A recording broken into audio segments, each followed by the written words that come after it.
અરવિંદ કેજરીવાલ ગુજરાત આવે એની પહેલા જ ભારતીય જનતા પાર્ટીએ ક્યાંક રાજનીતિ કરવાની શરૂઆત કરી દીધી હોય એવું લાગી રહ્યું છે। હું આવું કેમ કહી રહી છું તેના વિશે વાત કરીએ આજના આ વિડીયોમાં। નમસ્કાર, હું હંસિની અને તમે જોઈ રહ્યા છો નિર્ભય ન્યૂઝ।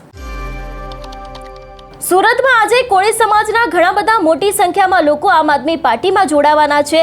બીજી બાજુ બ્રિજરાજ સોલંકી દ્વારા ડ્રગ્સના મુદ્દે હર્ષ સંઘવીની સામે વિરોધ પ્રદર્શન કરવાનું છે। એની જ પહેલા બ્રિજરાજ સોલંકીને ડિટેઇન કરવામાં આવ્યા છે અને તેમના પિતા રાજુ સોલંકીને નજરકેદ કરવામાં આવ્યા છે। અને ક્યાંક આ સમગ્ર મુદ્દે અત્યારે હાલ એવા આક્ષેપો મૂકવામાં આવી રહ્યા છે કે કેજરીવાલના આવ્યા પહેલા ભારતીય જનતા પાર્ટીએ પોતાની રાજનીતિની શરૂઆત કરી દીધી છે। બ્રિજરાજ સોલંકીને જે રીતે ડિટેઇન કરવામાં આવ્યા છે અને રાજુ સોલંકીને નજરકેદ કરવામાં આવ્યા છે, આ સમગ્ર વિષયને લઈને જ્યારે અમારા એડિટર ગોપી ઘાંગરે રાજુ સોલંકીની સાથે વાતચીત કરી હતી એ સમયે તેમના દ્વારા શું કહેવામાં આવ્યું છે, સૌથી પહેલા તો તે સાંભળીએ। આપણી સાથે અત્યારે આમ આદમી પાર્ટીના નેતા રાજુભાઈ સોલંકી છે। બ્રિજરાજ સોલંકીની અત્યારે અટકાયત કરવામાં આવી છે, પોલીસ દ્વારા તેમને નજરકેદ કરવામાં આવ્યા છે। તેમની સાથે સીધી ચર્ચા કરીએ। રાજુભાઈ, આ થવા પાછળનું કારણ શું છે? જી બેન, ખાસ કરીને નિર્ભય ન્યૂઝના તમામ દર્શક મિત્રોનું સ્વાગત છે। અને જે રીતે આપ સવાલ પૂછી રહ્યા છો ત્યારે બ્રિજરાજભાઈ સોલંકીની રાત્રે ભરૂચ ખાતેથી રાત્રે 3:30 વાગે એને ડિટેન કરવામાં આવ્યા છે ભરૂચ પોલીસ દ્વારા, અને ત્યાર પછી ભાવનગર પોલીસ એને ભરૂચથી અહીંયા ભાવનગર લઈ આવી છે। અને કારણમાં એવું દર્શાવે છે કે સીધી ઉપરથી હર્ષ સંઘવીની સૂચના છે કે બ્રિજરાજભાઈને સુરતમાં પ્રવેશ કરવા ન દેવો અને એને તાત્કાલિક જ્યાં તે હોય ત્યાંથી એને ડિટેન કરી લેવા। કારણ કે બ્રિજરાજભાઈ હર્ષ સંઘવીની ગુજરાતની અંદર જે રીતે ડ્રગ્સમાં યુવાનો બરબાદ થઈ રહ્યા છે, પાયમાલ થઈ રહ્યા છે અને યુવાધન ખતમ થઈ રહ્યું છે, એની અગેન્સ્ટમાં એની સામે વિરોધ પ્રદર્શન કરવાના હતા। એની આખી ટીમ સાથે આમ આદમી પાર્ટી યુથની ટીમ સાથે એ વિરોધ પ્રદર્શન કરવાના હતા। એને લઈ અને ક્યાંક ને ક્યાંક ભારતીય જનતા પાર્ટી અને હર્ષ સંઘવી એની તાનાશાહીથી એના ઈશારે આજે ગુજરાતની પોલીસ છે એને બ્રિજરાજભાઈને અને અમને ઘણા લોકોને તમને પણ ડિટેઇન કરવામાં આવ્યા છે? જી ગોપીબેન, અત્યારે પણ ડિટેન કરવામાં આવ્યો છે અને મારી સિવાય બીજા 2-3 અમારા આમ આદમી પાર્ટીના નેતાઓને પણ ડિટેન કરવામાં આવ્યા છે। અને કારણ શું હતું? શેના માટે આ ડિટેન્શન કરવામાં આવ્યું? કારણમાં ખાસ કરીને કારણ કોઈ નહોતું બેન, અને તાનાશાહી। બ્રિજરાજભાઈ તો એનો બીજો પણ કાર્યક્રમ સાંજનો છે, સામાજિક કાર્યક્રમ છે। કોળી સમાજના 500 થી 600 યુવાનો આમ આદમી પાર્ટીમાં આજે સાંજે જોડાવાના હતા, એમાં પણ પહોંચવા નથી દેવામાં આવ્યા। અને ખાસ કરીને હર્ષ સંઘવી છે એના કાર્યક્રમમાં બ્રિજરાજભાઈ ડ્રગ્સને લઈને વિરોધ ન કરે એના માટે એને ડિટેન કરી દેવામાં આવ્યા છે। તમે અને બ્રિજરાજભાઈ અત્યારે ક્યાં છો? તમે કઈ જગ્યાએ છો અત્યારે? હું અત્યારે મારા નિવાસ સ્થાને છું અને ત્યાં મારી નીચે મારું રહેણાંક છે ત્યાં આજુબાજુમાં પોલીસનો કાફલો ખડકાઈ ગયો છે અને બ્રિજરાજભાઈને કાલે રાત્રે 3 વાગ્યાથી લઈ અને ડીએસપી ઓફિસે રાખવામાં આવ્યા છે। અત્યારે ત્યાં ભરૂચની ડીએસપી ઓફિસે છે કે પછી ભાવનગર ડીએસપી? ભાવનગર, રાત્રે એને 3 વાગે ભાવનગર લઈ આવ્યા છે ભરૂચથી।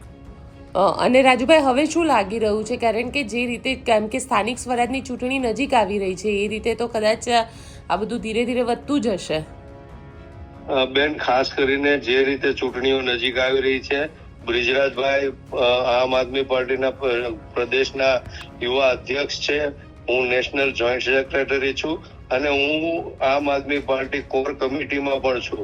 ત્યારે આવતીકાલે માનનીય અરવિંદ કેજરીવાલ સાહેબ અમરેલી ખાતે પધારી રહ્યા છે અને આવનારા દિવસોમાં ઇલેક્શન માથે આવી રહ્યું છે, ત્યારે ક્યાંક ને ક્યાંક આમ આદમી પાર્ટીને ડિસ્ટર્બ કરવા માટે એની રણનીતિ, એની જે કામગીરી છે ભારતીય જનતા પાર્ટી તરફથી થઈ રહ્યા હોય એવું ચોક્કસપણે, અને એ પણ પોલીસના માધ્યમથી આ બધું કરવામાં આવી રહ્યું છે ભારતીય જનતા પાર્ટીના ઈશારે। બિલકુલ રાજુભાઈ, અમારી સાથે જોડાવા માટે આપનો ખૂબ ખૂબ આભાર। આમ તો ગુજરાતની અંદર છેલ્લા 30 વર્ષથી ભારતીય જનતા પાર્ટીનું શાસન રહ્યું છે અને વિસાવદર જીત્યા બાદ આમ આદમી પાર્ટી પૂરી કોશિશ કરી રહી છે કે સ્થાનિક સ્વરાજ્યની ચૂંટણીમાં તેમને મોટા ભાગની બેઠકો મળે. એટલા જ માટે થઈને અત્યારે હાલ તેમના દ્વારા પ્રચાર પ્રસાર કરવામાં આવી રહ્યું છે. પણ એની જ પહેલા આજે સુરતની અંદર એક મોટો કાર્યક્રમ બ્રિજરાજ સોલંકી દ્વારા કરવામાં આવવાનો હતો કે જેમાં કોળી સમાજના ઘણા બધા લોકો છે, મોટી સંખ્યામાં લોકો છે, એ લોકો બ્રિજરાજ સોલંકીના હસ્તે આમ આદમી પાર્ટીમાં જોડાવાના હતા અને હર્ષ સંઘવીની સામે પણ ડ્રગ્સના મુદ્દે બ્રિજરાજ સોલંકી દ્વારા આજે એક વિરોધ પ્રદર્શન થવાનું હતું. પણ એની જ પહેલા બ્રિજરાજ સોલંકીને ગઈકાલે રાત્રે ડિટેન કરવામાં આવ્યા છે એવી વાત તેમના પિતા દ્વારા કરવામાં આવી છે અને તેમના પિતાને પણ પોતાના ઘરની અંદર પોલીસના કાફલાની સાથે નજરકેદ કરવામાં આવ્યા છે. એક તરફ આજે જ્યારે અરવિંદ કેજરીવાલ ગુજરાતના પ્રવાસે આવી રહ્યા છે, તેમના 2 દિવસના ગુજરાતભરમાં કાર્યક્રમ છે, એની જ પહેલા ભારતીય જનતા પાર્ટીએ ધીરે ધીરે રાજનીતિ રમવાની શરૂઆત છે તે કરી દીધી છે. જે રીતે બ્રિજરાજ સોલંકીને સુરત પહોંચવામાં નથી દેવાના, એટલું જ નહીં તેમના પિતા દ્વારા તો એવો આક્ષેપ પણ મૂકવામાં આવ્યો છે કે ઉપરથી હાઈકમાન્ડનો એવો આદેશ છે કે બ્રિજરાજ સોલંકી આ કાર્યક્રમ કરે જ નહીં, ડ્રગ્સને લઈને કોઈ જ વિરોધ પ્રદર્શન કરવામાં ના આવે અને તેની સાથે જે લોકો કોળી સમાજના છે, આખો આ બનાવ આવ્યો હતો કોળી સમાજનો અને જે કોળી સમાજના લોકો છે એ લોકો પણ આમ આદમી પાર્ટીમાં ન જોડાય એની પાછળ આખું ષડયંત્ર છે તે ભાજપ દ્વારા કરવામાં આવ્યું છે એવી વાત પણ રાજુ સોલંકી દ્વારા કરવામાં આવી છે. એટલે એક તરફ જ્યારથી વિસાવદરની ચૂંટણી આમ આદમી પાર્ટી જીતી છે ત્યારથી ગુજરાતમાં આમ આદમી પાર્ટી માટે એક નવો સૂરજ ઉગ્યો છે.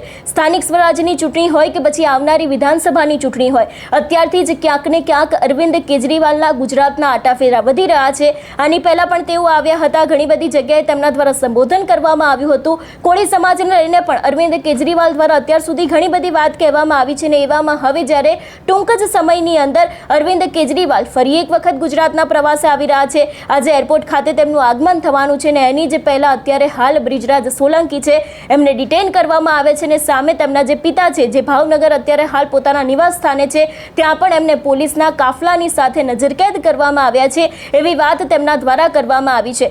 આની પાછળ કારણ ફક્ત એટલું જ છે કે જે કાર્યક્રમ યોજાવાનો હતો એ કાર્યક્રમ યોજાય નહીં, જે મોટી સંખ્યામાં લોકો આમ આદમી પાર્ટીમાં જોડાવાના હતા એ લોકો જોડાય નહીં, એટલા જ માટે થઈને આવા કામ કરવામાં આવી રહ્યા છે એવા આક્ષેપ તેમના પિતા દ્વારા મૂકવામાં આવી રહ્યા છે. આપણે જોતા આવ્યા છે કે અત્યારે હાલ સ્થાનિક સ્વરાજ્યની ચૂંટણી આવી રહી છે. આ ચૂંટણીની અંદર આમ આદમી પાર્ટી પોતાનું પૂરતું જોર લગાવી રહી છે કે 30 વર્ષથી જે ભારતીય જનતા પાર્ટીનું શાસન ગુજરાતમાં ચાલી રહ્યું છે તો એમાંથી ક્યાંક જે લોકો છે કે જે લોકો અત્યારે હાલ ધીરે ધીરે આમ આદમી પાર્ટી તરફ વળી રહ્યા છે એ લોકો આમ આદમી પાર્ટી માટે કામ કરે, તેમને મત આપે, એ જ માટે થઈને અત્યારે હાલ તે લોકો દ્વારા કામગીરી ધીરે ધીરે શરૂ કરી દેવામાં આવી છે. પણ એની જ સામે ભારતીય જનતા પાર્ટી પણ અત્યારે હાલ પોતાનું પૂરતું જોર લગાવી રહી છે કે લોકો આમ આદમી પાર્ટી તરફ ન વળે અને એટલા જ માટે થઈને ધીરે ધીરે આ સમગ્ર મામલે રાજનીતિની પણ શરૂઆત થઈ રહી છે. જોવાનું રહેશે કે હવે આ સમગ્ર મામલે બ્રિજરાજ સોલંકી છે એમના દ્વારા શું કહેવામાં આવશે. કારણ કે મેં જ્યારે બ્રિજરાજ સોલંકીનો સંપર્ક કરવાનો પ્રયત્ન કર્યો હતો ત્યારે તેમનો ફોન લાગ્યો નહોતો અને અત્યારે હાલ જ્યારે તેમના પિતાની સાથે વાત થઈ છે ત્યારે તેમના દ્વારા એવું કહેવામાં આવ્યું છે કે ગઈકાલે રાતથી જ બ્રિજરાજ સોલંકી છે એમને ડિટેન કરવામાં આવે છે અને તે સુરત સુધી ન પહોંચે, આખો વિરોધ પ્રદર્શન ન કરવામાં આવે, લોકો કોળી સમાજના છે એ લોકો ત્યાં ન જોડાય, એટલા જ માટે થઈને આ સમગ્ર કામ ભાજપ દ્વારા કરવામાં આવ્યું છે એવા આક્ષેપો પણ લગાવવામાં આવ્યા છે. જોવાનું રહેશે કે આ સમગ્ર મામલે હવે બ્રિજરાજ સોલંકી દ્વારા શું કહેવામાં આવશે. તમારું શું માનવું છે આ વિષયને લઈને અમને કમેન્ટ કરીને ચોક્કસથી જણાવજો. તેની સાથે અમારી ચેનલ નિર્ભય ન્યૂઝને લાઇક, શેર અને સબસ્ક્રાઇબ કરવાનું ભૂલશો નહીં. નમસ્કાર.